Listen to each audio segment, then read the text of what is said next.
right, y'all. Good morning. Wednesday morning, and I'm headed to the $1 Million Street. So, yeah, man. A lot going on today. Just getting through the $1 Million Street this week will be a good thing because, you know, I don't have Francisco out here. Zach's going to pick up Katie. She's going to run one of the lawnmowers. She's going to run Francisco's lawnmower. But see, Katie don't do a lot of weed eating, you know, because when she's just not out here enough. And I told her, I made a deal with her, y'all. I said, man, just come and sit on the mower. Me and Zach take care of all the weed eating. You know, y'all know what that means, right? That means Zach gonna take care of most of the weed eating. You know, but I'll pay Zach more money than what he would usually get over here. So yeah, he's gonna work a little bit harder, but we all know that going into this week. So he made a little more money yesterday than normal, the day before that than normal. So today will be the same. He'll have a nice little check this week. I gotta make a stop right up here and pick up a check. Yeah, school's started today, I think, or this week. I haven't been down this way this early this week yet, so we should make decent time on the $1 Million Street. And a couple reasons why is because, well, the ground is really dry, and whenever it's dry, the mowers cut better. They cut more sure. Now they'll cut anything, but a lot of times if the grass is real wet and stuff, you have to go over some of it twice. But for the most part, well, we're gonna make better time today because of that, but we're gonna lose time because we don't have Francisco out here. So, you see what I'm saying? But I'm gonna try to make up for that by getting over here a lot earlier. It's 10 minutes after 7 right now, and I'm already gone. And I got fuel, and everything's full of fuel and everything.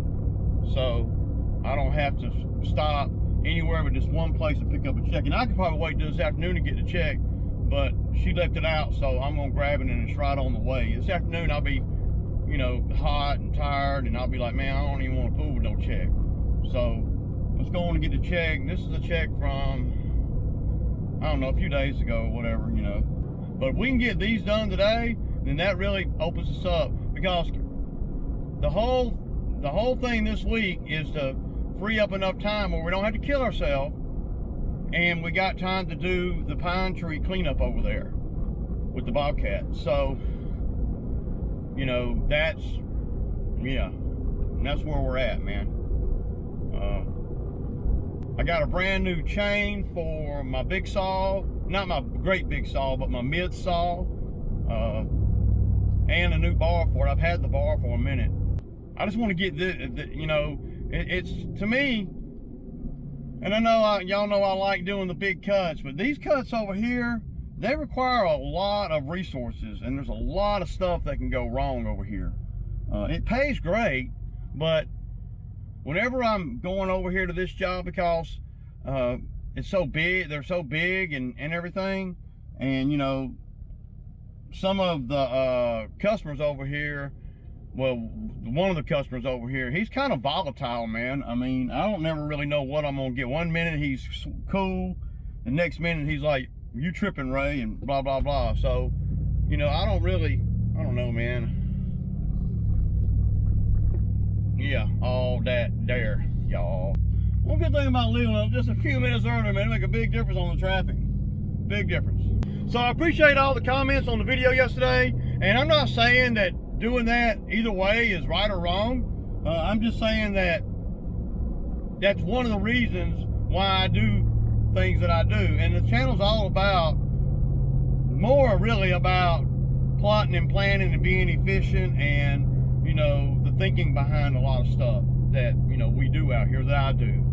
And, you know, if that can help some of you guys think about just, you know, different things. There are some jobs that I'm gonna mow first, but there's really not many. There's really not on the maintenance, just the regular lawn maintenance stuff. Now, if I go to a property and it's a one-time cut, which I don't do a lot of that, but you know, if I do, and I will do it if the money's right, and it's, you know, and it's freaking knee high, we're not gonna weed eat that first. we're gonna run the mowers, and like somebody said in the comments, we're gonna run all the critters off with the mowers, and we're also gonna make a path for whoever is gonna weed eat to walk down through there, like it's a fence line or, you know, that kind of thing. But on the regular maintenance stuff, that I don't have, that never happens. And, you know, matter of fact, like I think Ken over there at KLC was saying in the comments, there's a lot of properties, man, I don't even weed eat. You know, if, you know, because of, well, man, because I spray. And if you can legally spray, I don't want nobody to break the law, but if you can legally spray your properties as you go, it makes a big difference on your time and your bottom line, because you're getting paid to spray. And then even if they don't pay me to spray, I'm still gonna want to spray, you know, certain properties, because if I don't make no money on the spray, then I'll make my money on saving labor, which enables us to do more work for that day. And if you do that every day, then next thing you know, you done generated another $500 in a week. You know, if you can just spray 2 properties a day, and if they pay you for it, it's even that's even sugar on top. You know, so check into your local ordinances or whatever, you know, laws, and see, you know, what you got to do to build a spray weed killer. Well, Ray, what kind of weed killer you use? I just use a Roundup Pro. I buy 2.5 gallons concentrate, and the sprayer I use is the new Milwaukee 2-gallon sprayer, handheld sprayer. The backpack sprayers are okay, but ain't for me, man. I don't like them no more than I like the backpack blowers. Now, y'all know I got backpack blowers, and you know, but in the lawn maintenance, you really, you know, you can get away, at least, you know, down here where I'm at, you can get away the whole summer without a backpack blower if you're just doing maintenance. You can get away. It ain't ideal for some of the bigger properties, but you can get away with it for sure. Y'all, the last work that we done for these people over here, you know, this is the one where me and Zach went down, you know, and did that one cleanup, and I lost money on it. You lose money, but I ain't make nothing, you know, so we're gonna try to get some of that money that I lost back today. And you never know, I mean, you never know, it's so unpredictable, because, well, like I was saying a couple weeks ago when me and Zach did that little cleanup over there, you know, if you make the customer upset, you know, a lucrative customer upset, they might fire you. And I'm not going to live in fear of getting fired.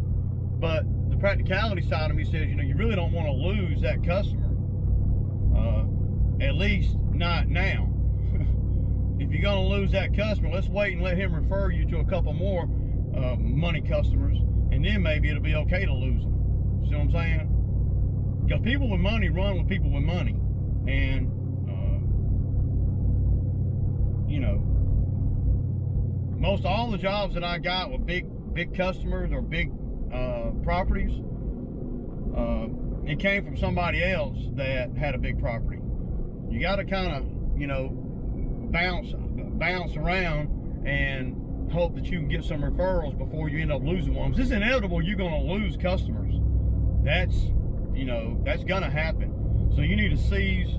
I need to seize every moment that I have with the deeper pocket customers. And again, deeper pockets don't actually mean better money, you know, and it don't. I mean, it really don't, because deeper pocket people are sometimes a lot funnier than just the middle class. Gibson Lawn Care was talking about, you know, Dave Ramsey and, you know, his philosophy on, you know, no credit and, or, you know, whatever. Well, I went in, I was talking, and he did a pretty good video on it, on, well, his thoughts on it anyway.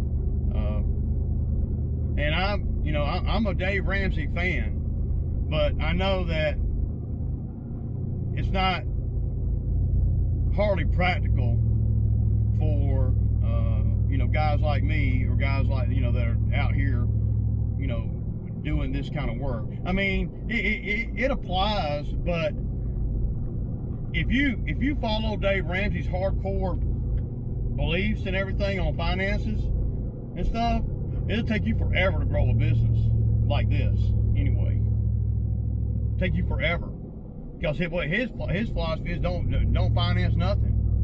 If you ain't got to, pay off everything and live on what you make. Well, that's all fine and good if you're working for the man and you got a set income every week. See, out here, I don't have there's not a set income that we make out here. Some weeks are better than others, and it's always more than what I would make working for the man. And to believe that the only way to live your life in this kind of work is not to finance nothing, well, that's ridiculous, man. Because you can finance stuff interest free, and then you can turn around and make money with that, and you can make a lot more money than what your finance payment is. That's just my thinking. For instance, the new mower I got, well, the payment is $208 a month. Come on, man. That mower makes $208 every day, and then some. So, don't finance a mower, right? Which means you don't have a mower like that. Which means you don't make the $200 or so per day. Minimum. That's minimum. So then what, right? I mean, so the notion not to finance nothing, it sounds good on paper, and it sounds good for people that are working for the man, and don't have no self-discipline, that can't hold a dollar. And I used to be like that. I used to not be able to hold a dollar. But as I've gotten older, I guess I've just matured a little bit, and I understand money now. I guess after about the first 5 or 6 years of me being in business, because I was so used to working for the man, that and I had good credit and everything, because after I bought my house, I had good credit, right? And I financed some stuff and got upside down too, because I financed some shit, then I lost my job, and I wasn't financing things that made me money. I was, making my mortgage with freaking credit cards and stuff. If you're doing that, you're headed down a lonely road. Lonely road. I was doing that, paying my power bill because I didn't have a job, and I was trying to start this lawn care business, and I didn't have any money. I didn't have any money. It had to be $300 in my checking account. That's it, and a mortgage due. But after I started a business, and I didn't have equipment either, because I didn't know what to buy. I didn't know what I'd be doing. I didn't know, nothing. When I say I didn't know nothing, I'm talking about nothing on all fronts. On how to pimp the credit, how to, do more work in minimal time, what equipment to buy, how to hook customers, all that. Like I told y'all last week, I was just trying to make my mortgage, man. And it was a struggle in the beginning for sure. If it ain't a struggle, then you better look up, because the struggle's coming. And then, there's a lot of unknowns when you start your business too. You don't know what you don't know, and you don't know how many customers you're gonna get. You don't know nothing. At least I didn't. I didn't know a damn thing, man. And if I cut $200 worth of grass a day, I was doing great. That was great, man. If I hit 300, that was phenomenal. If I hit 400, that was freaking few and far between. Now, if I don't hit 400, that's a bad day, but I got a lot of expenses. But I guess what I learned more than anything is that you gotta make more than what you spend. So if you got a spending habit, well, you better make more money. What I did find is that if you got a spending habit, then you need to fill your time up. Sort of like a drug addict or an alcoholic. A drug addict or an alcoholic sitting around the house all day with nothing to do, they're gonna mess something up. Somebody that's got a spending problem, if they sitting around the house all day, they're gonna spend. So by putting the grind down, you're staying out of spending so much, and you're also making more. If that makes any kind of sense, and I know it does. And y'all see the shiny equipment and all that, and it's like, you know, y'all are seeing, you know, one thing or whatever, and really it wasn't always like this. And you know, I do a channel, you know, I do a video every day, so I might appear to make it look easy, but there was a lot of grinding that went on to even get here, you know, and a lot of self-discipline, a lot of sacrifice along the way. Now, you know, the pressure's not as heavy, but there is still pressure. It's a different kind of pressure though, you know. But I really ain't got time to kick it this morning, y'all. I'm fitting to get on this big one right here and go on and weed eat it and start mowing. Yeah, I got to string my weed eater. All that there, y'all. Yeah, peace out.